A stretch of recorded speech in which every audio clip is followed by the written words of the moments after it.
আমরা এখনো পর্যন্ত উপস্থিত আছি মমতা ব্যানার্জি যেখানে এসেছেন সেই ধর্ণা মঞ্চের একদম কাছে। কর্মী সমর্থক রয়েছেন, উপস্থিত রয়েছেন মমতা ব্যানার্জি, উপস্থিত রয়েছেন বিরোধী দলনেতা শোভনদেব চট্টোপাধ্যায়, উপস্থিত রয়েছেন চন্দ্রিমা ভট্টাচার্য, সাংসদ দোলা সেন। বলা যেতে পারে তৃণমূল ঘনিষ্ঠ এবং মমতা ব্যানার্জি অত্যন্ত ঘনিষ্ঠ, যারা অনেক দিন ধরে তৃণমূলের কাণ্ডারি বলা যেতে পারে, তারা সবাই এই ধর্ণা মঞ্চের সামনে উপস্থিত রয়েছেন। আমরা দেখিয়েছি সেই দৃশ্য আপনাদের। আমরা চেষ্টা করব এই অবস্থায়, আমরা দেখছি বৃষ্টি পড়ছে তবু মানুষ ছাতা নিয়ে বলা যেতে পারে মমতা ব্যানার্জিকে সমর্থন করছেন। এখানকার কর্মী সমর্থকদের বক্তব্য, মমতা ব্যানার্জি যতবার রাজপথে নামবেন ততবার কর্মী সমর্থকরা আসবেন তার ডাকে। বলা যেতে পারে সবার কর্মী সমর্থকদের বক্তব্য অনুযায়ী তৃণমূল কংগ্রেসের এক নতুন শুরু 2রা জুন। আমরা কথা বলে নেওয়ার চেষ্টা করব এখানকার কর্মী সমর্থকদের সঙ্গে। হ্যাঁ, জিজ্ঞেস করে নিতে চাইবো, মমতা ব্যানার্জি রয়েছেন ধর্ণা মঞ্চে, কি বলবেন আজকে দিন? কি বলবেন আজকে? মমতা ব্যানার্জি ধর্ণা মঞ্চে উপস্থিত হয়েছেন, কি বলবেন আজকের দিনটা? কি তৃণমূলের নতুন শুরু?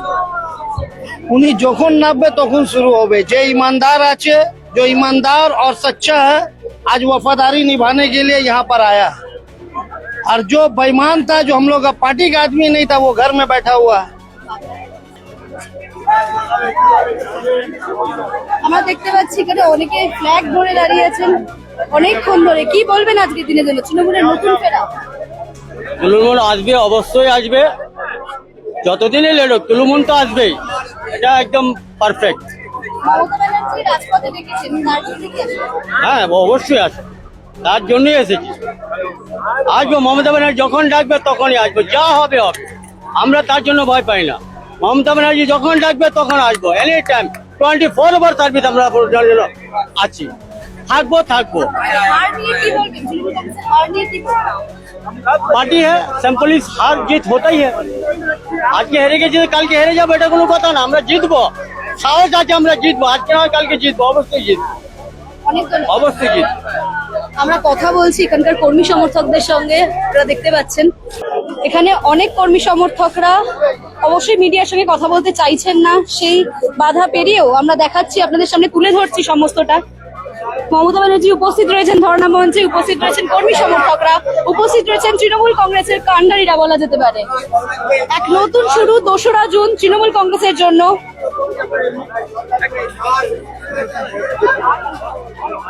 কি বলবেন আজকের দিনটা নিয়ে?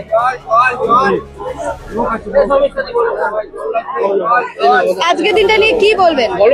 এখন আমি এদিক ওদিক ছিল, সেই ধরিয়ে দেব। তৃণমূল কংগ্রেসের কি নতুন শুরু বলতে পারেন? তৃণমূল কংগ্রেসের নতুন আর শেষের কিছু নেই। তৃণমূল কংগ্রেস সাধারণ মানুষের কাছে ছিল, আছে, থাকবে। এবং যেই চক্রান্ত, যেই ষড়যন্ত্র করে এবং ইভিএম হ্যাকিং করে মানুষের জিতে এসছে, জিতে তো আসেনি, ইভিএম হ্যাকিং করে আজকে শাসন করতে এসছে। কিন্তু মানুষের ম্যান্ডেট এটা নয়। আজকে মানুষ কাঁদছে, আজকে মানুষ দুঃখছে, আজকে মানুষের হাহাকার লেগে গেছে। আজকে কিন্তু সমস্ত মানুষের চোখের সামনে এটা। তাই তৃণমূল কংগ্রেস মানুষের পাশে ছিল, মানুষের পাশে আসছে এবং মানুষের পাশে থাকবে সবসময়। এর ধর্ণা মঞ্চে কোন রকম মঞ্চ করতে দেওয়া হয়নি, তাও ডাকে রাজপথে। ইভিএম হ্যাকিং করে এই স্বৈরাচারী সরকার আজকে কিন্তু বাংলার শাসনে এসছে।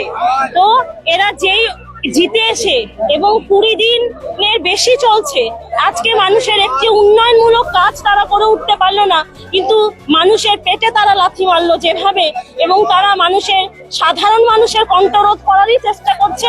তাই মঞ্চ বাধা তো দূরের কথা, সাধারণভাবে আমরা শান্তিপূর্ণভাবে এখানে বসে আমরা মঞ্চ করছিলাম, আমরা ধর্ণা দিচ্ছিলাম দিদি মমতা ব্যানার্জির নেতৃত্বে।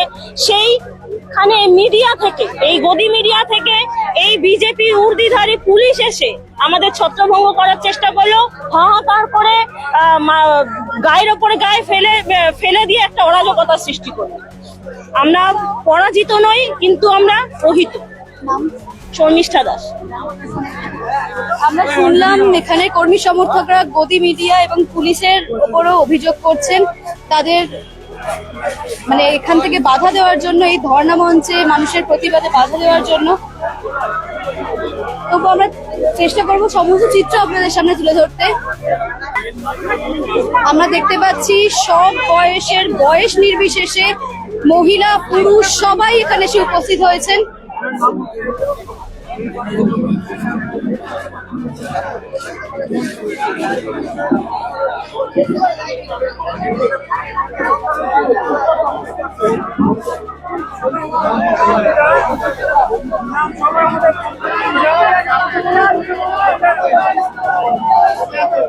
আপনারা দেখছেন অনেক পুলিশ কর্মী মোতায়েন এখানে, সমস্ত পরিস্থিতি তারা সামাল দিচ্ছেন।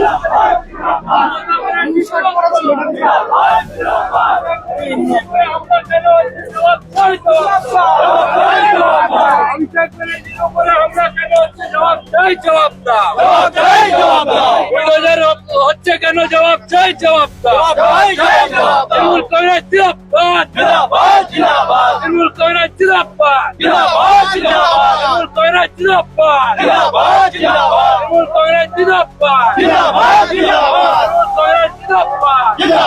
জিন্দাবাদ, তৃণমূল কংগ্রেস জিন্দাবাদ, মমতা ব্যানার্জি জিন্দাবাদ, অভিষেক ব্যানার্জি জিন্দাবাদ, মমতা ব্যানার্জি জিন্দাবাদ, মমতা ব্যানার্জি জিন্দাবাদ, মমতা ব্যানার্জি জিন্দাবাদ, অভিষেক ব্যানার্জি জিন্দাবাদ। দিদি আমার ধর্নাতে বসেছে বুলডোজার নিয়ে। এই যে তৃণমূল লিডারদের উপরে যা হামলা হচ্ছে, তৃণমূল কমরির আমাদের সৈনিকের মধ্যে যা হামলা হচ্ছে, ওই নিয়ে দিদি ধর্না দিয়েছে, প্রোটেস্ট করছে। এই আমাদের লোকতন্ত্রের দেশে সবার অধিকার আছে, প্রোটেস্ট করো। দিদি বসেছে 2টা থেকে 8টা। মমতা ব্যানার্জি নেমেছেন। হ্যাঁ, মমতা ব্যানার্জি নেমেছে, নিজেই নেমেছে। তৃণমূলের কি নতুন শুরু? হ্যাঁ? ভোটে পরাজয়ের পর তৃণমূলের আজকের থেকে কি একটা নতুন ঘুরে দাঁড়ানো? তৃণমূল আছে, তৃণমূল থাকবে, আমাদের নতুন না। তৃণমূল আমরা লড়াই করব দিদির সঙ্গে। আমরা দেখছি এখানে ধর্ণা চলছে, প্রায় 1 ঘন্টা হয়ে গেছে। মমতা ব্যানার্জি এখানে এসে উপস্থিত হয়েছেন এবং উপস্থিত আছেন ধর্ণায়। প্রথমে শোনা গেছিল এখানে সময়সীমা 2 ঘন্টা।